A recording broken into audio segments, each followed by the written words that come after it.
Campus లో సమస్యలపై భగ్గుమన్నారు. ఈ క్రమంలో కాసేపట్లో విద్యార్థులతో వీసీ గోవర్ధన్ సమావేశం కానున్నారు. క్యాంపస్ లో అవినీతిపై సిట్టింగ్ జడ్జి తో విచారణ జరిపించాలని ఇప్పటికే స్టూడెంట్స్ డిమాండ్ చేస్తున్నారు. చర్చలు సఫలమైతే క్యాంపస్ దశ దిశ మారుతుందని ఆశాభావం వ్యక్తం చేస్తున్నారు. అందరం కలిసి వీసీ సార్ని కలుద్దామని చెప్పి మీటింగ్ అని వచ్చినాం.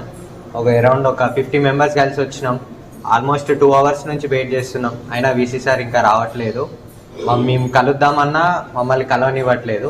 ఒకవేళ వీసీ సార్ దగ్గరికి వస్తే డీన్స్ దగ్గరికి వెళ్ళమంటుండ్రు, డీన్స్ దగ్గరికి పోతే వీసీ సార్ దగ్గరికి వెళ్ళమంటుర్రు. మమ్మల్ని ఏంటిది మా ప్రాబ్లమ్స్ చెప్పుకుందామని వస్తే ఉండట్లేదు. కనీసం మాకు ఒక స్పెసిఫిక్ టైం ఇచ్చి ఈ టైంకి వస్తారు, ఈ టైంకి ఉండండి అన్నట్టు కూడా ఏం చెప్పట్లేదు. ఏం ఇన్ఫర్మేషన్ అయితే ఇప్పటి వరకు ఏమి ఇవ్వట్లేదు. సో దీనిపైన చాలా ప్రాబ్లమ్స్ యూనివర్సిటీలో ఫేస్ చేస్తున్నాం లాస్ట్ 2-3 వీక్స్ నుంచి. ఇందులో చాలా వరకు మొత్తం అడ్మినిస్ట్రేషన్ తప్పులు కూడా ఉన్నాయి. దాని గురించి మాట్లాడదామని చెప్పి వస్తే ఇంకా వేరే మాకు యూనివర్సిటీలో ఫేస్ చేస్తున్న ప్రాబ్లమ్స్ గురించి వస్తే మాట్లాడదామని చెప్పి వస్తే ఇంకా కలవట్లేదు మమ్మల్ని.